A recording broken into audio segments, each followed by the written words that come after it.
नमस्कार मित्रांनो. तर आज आपण अकाउंटचा सेकंड चॅप्टर बघणार आहे. ठीक आहे. Not for profit concern. Okay.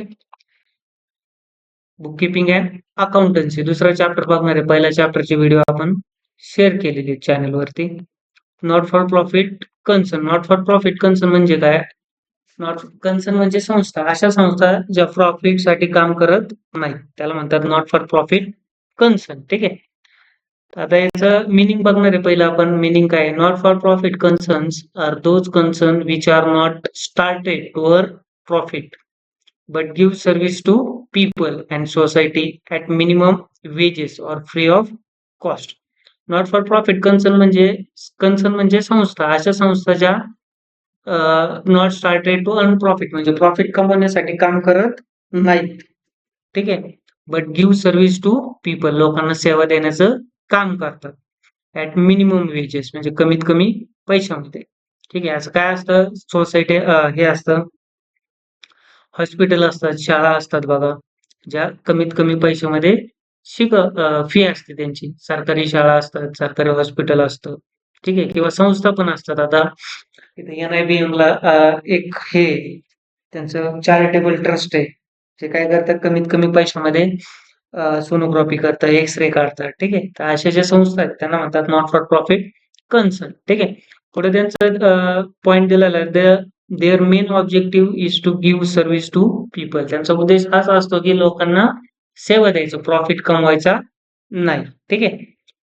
पुढे दिले not for profit concern collect income through. आता या संस्था इन्कम कशा कमवतात जर पैसे कमी घेत असतील तर? ते कमवतात सबस्क्रिप्शन मधून, ऍडमिशन फीज मधून. ऍडमिशन फीज कुठं जर शाळा असेल सरकारी तर त्याच्यात घेतात पैसे पण थोडेफार. ठीक आहे. डोनेशन असेल, डोनेशन म्हणजे लोक काय करतात त्यांना देणगी देतात, दान करतात. ठीक आहे. त्याला म्हणतात डोनेशन. तो इन्कम झाला त्यांचा. गव्हर्नमेंट ग्रांट म्हणजे गव्हर्नमेंट कडनं त्यांना पैसे मिळतात. ठीक आहे. तर हा झाला त्यांचा इन्कम. आता याच्यानंतर पुढे आपण याच्यामध्ये काय काय करतात ते बघणार आहे. ठीक आहे. याच्यामध्ये mainly income and expenditure account बनवतात. ठीक आहे.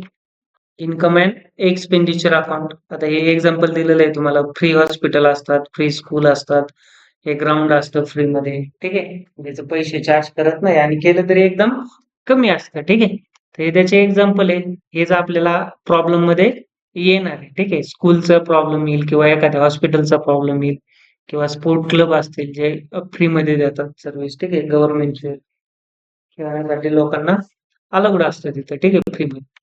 आता याच्यामध्ये इन्कम अँड एक्सपेंडिचर अकाउंट बनवलं जातं. या साईडला येतात एक्सपेंडिचर, खर्च आणि लॉस. पहिले दिलेलं आहे सॅलरी, लोकांची सॅलरी द्यायला लागतात. ठीक आहे. तो खर्च झाला. स्टेशनरी आहे, तो खर्च झाला. पुढे वेजेस दिलेले आहे म्हणजे लोकांना पैसे द्यावे लागतात, तो खर्च झाला. रेंट दिलेलं आहे म्हणजे भाडं द्यावं लागतं, खर्च आहे. ट्रॅव्हलिंग एक्सपेन्सेस म्हणजे लोकांचा कंपनीतल्या फिरण्याचा खर्च आहे. पुढे प्रिंटिंग अँड स्टेशनरी दिलेलं आहे. ठीक आहे. झालं वरती. रिपेअर्स अँड मेंटेनन्स म्हणजे दुरुस्तीचा खर्च. रेंट दिलेलं आहे. टॅक्सेस दिलेले, सॉरी टॅक्स भरावा लागतो. इन्शुरन्स दिले म्हणजे कंपनीचा इन्शुरन्स, बिल्डिंगचा. पुढे इलेक्ट्रिसिटी चार्जेस दिलेले म्हणजे लाईट बिल. ठीक आहे. या साईडला इथं इन्कम, इन्कम आणि प्रॉफिट. पहिलं दिलं सबस्क्रिप्शन म्हणजे लोकांनी आपली सर्व्हिस सबस्क्राईब केली म्हणजे पैसे आले आपल्याकडे, इन्कम झाला. ऍडमिशन फीस दिली शाळेमध्ये, इन्कम झाला. डोनेशन दिलं कोणी, देणगी दान दिलं तर इन्कम झालं. पुढे दिलेलं आहे तुम्हाला एंट्रन्स फीस, इन्कम झाला. इन्कम फ्रॉम एंटरटेनमेंट संस्थेने समजा एखादा प्रोग्राम केला त्यात पैसे भेटले तो इन्कम झाला. लाईफ मेंबरशिप म्हणजे स्पोर्ट क्लबची मेंबरशिप घेतात बघा, तो इन्कम. रेंट रिसिव्ह म्हणजे भाडं भेटलं, इन्कम झाला. हॉल भाड्याने दिला, हायर ऑफ चार्ज, तो इन्कम झाला. गव्हर्नमेंट ग्रांट म्हणजे गव्हर्नमेंट कडनं पैसे भेटले, तो इन्कम झाला. इंटरेस्ट ऑन इन्व्हेस्टमेंट, आपण एखादी इन्व्हेस्टमेंट केली त्याच्यावर व्याज भेटलं. शेवटी डिव्हिडंड रिसिव्ह दिले बघा, मग तो आपला झाला इन्कम. ठीक आहे. तर हे इन्कम इकडं आणि इकडं असतं ते एक्सपेंडिचर. पुढे अजून दिलेले आहे बरेच पॉईंट आहे त्याचे. टेलिफोन एक्सपेन्सेस एक्सपेंडिचर आहे, आपला खर्च आहे. पुढे दिलेलं आहे तुम्हाला बघा सबस्क्रिप्शन अँड पिरियडिकल न्यूज पेपरचा खर्च आला आपला. Office expenses. ठीक आहे. ऑफिसचे जे खर्च आहेत ते आला. ऑडिट फीज म्हणजे चेकिंग, कंपनीचं चेकिंग होतं, फ्रॉड वगैरे केलाय का ते ऑडिट फीज आली. सन्ड्री एक्सपेन्सेस म्हणजे किरकोळ खर्च. पुढे दिले गार्डनिंग एक्सपेन्सेस म्हणजे गार्डनचा स्पोर्ट क्लब असेल तर गार्डनचा खर्च. पुढे ऑनरियम म्हणजे ऑनरियम टू सेक्रेटरी म्हणजे सेक्रेटरीचे पैसे सॅलरी द्यायला लागते. डेप्रिसिएशन म्हणजे असेटची व्हॅल्यू कमी होते. पुढे ग्राउंड रेंट दिलेलं आहे, सेम तसंच ग्राउंडचा खर्च. पुढे बिलियर्ड्स म्हणजे तो खेळण्याचा जो टेबल असतो त्याचा खर्च. कन्व्हिन्स म्हणजे ट्रान्सपोर्ट थोडक्यात, ठीक आहे. तो खर्च. मेडिकल एक्सपेन्सेस म्हणजे दवाखान्याचा मेडिकलचा खर्च. टेनिसचा ग्राउंड असेल तर त्याचा खर्च. रेस्टॉरंट एक्सपेन्सेस म्हणजे हॉटेलचा खर्च. पुढे लेक्चरर्स ऑनरियम म्हणजे टीचर कोण शाळेमध्ये असेल त्यांचं पैसे. पुढे रिफ्रेशमेंट म्हणजे कामाला कोण असेल त्यांना चहा नाश्ता दिला जातो. पुढे ड्रामा म्हणजे कंपनीनं प्रोग्राम केला त्याचा खर्च. अॅन्युअल फंक्शन म्हणजे गॅदरिंगचा जो खर्च असतो तो. लॉस झाला एखादी असेट विकली आपण. इंटरेस्ट पेड म्हणजे व्याज दिलं दुसऱ्याला, ठीक आहे. तर हे एवढे एक्सपेन्सेस आहेत. आता इकडे राहिलेले इन्कम पण दिलेत.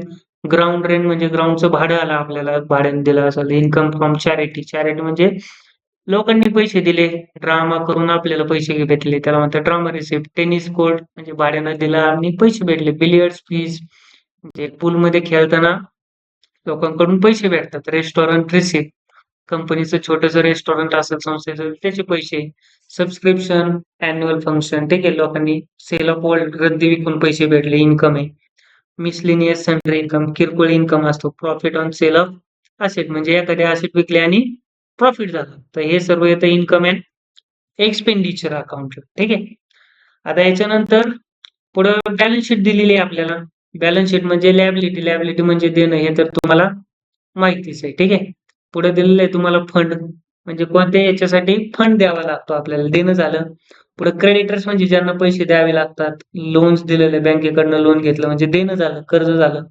बँक ओव्हरड्राफ्ट म्हणजे सेम आउटस्टँडिंग एक्सपेन्सेस बिल द्यायचे बाकी आहेत. Income receive in advance, advance मध्ये भेटलेलं इन्कम लॅबिलिटी असतं, ठीक आहे. इकडं असेट दिलेला, असेट म्हणजे property, land and building, furniture.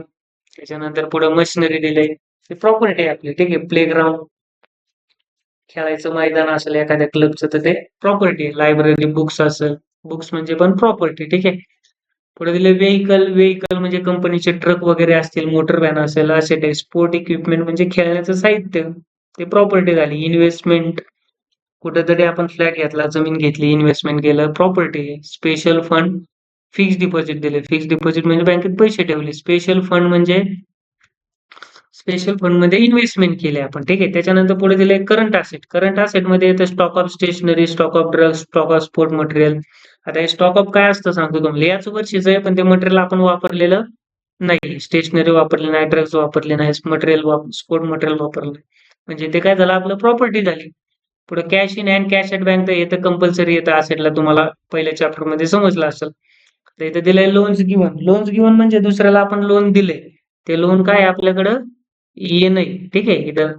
इकडं काय येतं असेटला, प्रॉपर्टी येतं, रिसिव्हेबल आणि येणं. आता हे लोन दुसऱ्याला दिले म्हणजे येणं आहे आपल्याला. प्रीपेड एक्सपेन्सेस, सबस्क्रिप्शन रिसिव्हेबल म्हणजे सबस्क्रिप्शन येणं आहे लोकांकडनं, आपल्याला आलेलं नाही. इंटरेस्ट रिसिव्हेबल म्हणजे व्याज येणार आहे. आउटस्टँडिंग इन्कम म्हणजे आउटस्टँडिंग इन्कम म्हणजे जे अजून यायचे ते इन्कम, आपले पैसे आहेत ते दुसऱ्यांकडून यायचे, त्यालाच म्हणतात इन्कम रिसिव्हेबल, ठीक आहे. तर हे झालं आपलं बॅलन्स शीट, जे थोडंफार फायनल अकाउंटशीच मॅच आहे, ठीक आहे, पहिल्या चॅप्टरशी. त्याच्यानंतर पुढे दिलेलं आहे तुम्हाला असा प्रॉब्लेम येतो, रिसिप्ट अँड पेमेंट अकाउंट. जसं ट्रायल बॅलन्स येत होता पहिल्या चॅप्टरमध्ये आपल्याला, ठीक आहे. तसं हे रिसिप्ट अँड पेमेंट अकाउंट येतं. हे या साईडला येतात रिसिप्ट. रिसिप्ट म्हणजे किती पैसे आले. तर इकडचं पोस्टिंग हे येतं इन्कम साईडला किंवा लॅबिलिटीला, ठीक आहे. इन्कम म्हणजे शक्यतो 90% हे इन्कमच असतं, ठीक आहे. 90% इकडं इन्कमच येतं आणि लॅबिलिटी येतात. लॅबिलिटी कशा ओळखायच्या तुम्हाला माहितीच असेल, क्रेडिटर्स वगैरे. आता याच्यानंतर ह्याच्यात वेगळं येतं थोडं. ह्याच्यात येतात फंड, ते येतं लॅबिलिटीला. त्याच्यानंतर रिझर्व्ह असतील, ठीक आहे, किंवा कोणतंही कॅपिटलाइज झालं समजा एखादा इन्कम, तर हे सर्व येतं लॅबिलिटीजला. आणि हे सोडून बाकीचं सगळं इन्कमलाच येतं, ठीक आहे. एखादा पॉइंट येतो कोणता तरी, फंड, रिझर्व्ह किंवा कॅपिटलाइज, हे 3 गोष्टी समजल्या तुम्हाला लॅबिलिटीजला येतात, तर बाकी सर्व इन्कम असतं. आता या साईडला येतं पेमेंट्स. पेमेंट्स म्हणजे किती पेमेंट केलेत आपण. पेमेंट कधी करतो, ज्यावेळेस खर्च असेल तेव्हाच. पेमेंट केलं म्हणजे तो काय झाला, आपला खर्च झाला. किंवा असेट असतात, असेट विकत घेतो ना आपण, त्याचं पण पेमेंट करतो. असेट तर तुम्हाला माहितीच आहे, land and building, plant and machinery, जसं पहिल्या चॅप्टरमध्ये होत्या, ठीक आहे. म्हणजे इकडचं पोस्टिंग येतं एक तर एक्सपेंडिचरला किंवा असेटला, ठीक आहे. तर हे तुमचं झालं receipt and payment account. Okay. तर एवढं तुम्हाला पोस्टिंग करायचं आहे. आय होप तुम्हाला पोस्टिंग समजलं असेल. ठीक आहे. धन्यवाद.